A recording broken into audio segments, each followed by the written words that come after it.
Assalamu alaikum friends.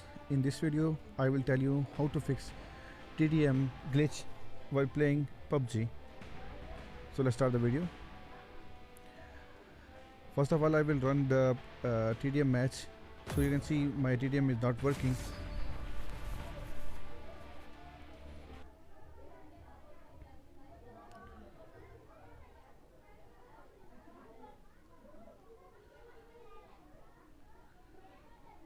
Okay, you can see here my TDM is open, but my counter is not running and it is paused. It is not responding. So what you have to do is that you have to download a VPN name as Bitternet. I will give the link in the descriptions. You can download from here. This is mod APK. Then click on connect, and then you have to go back to the TDM match. When you will connect it, you will see your match will be started.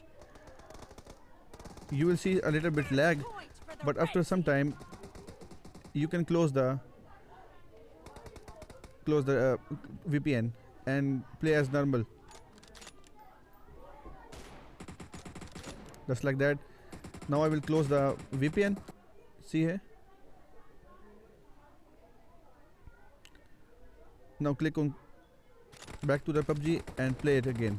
Wait for a while to connect the servers again, and after that your PUBG will be fine. And you can see the ping here 84. That is really fine. So thank you so much for watching this video. Hopefully you like this video. Please share this video to your friends that have this problem.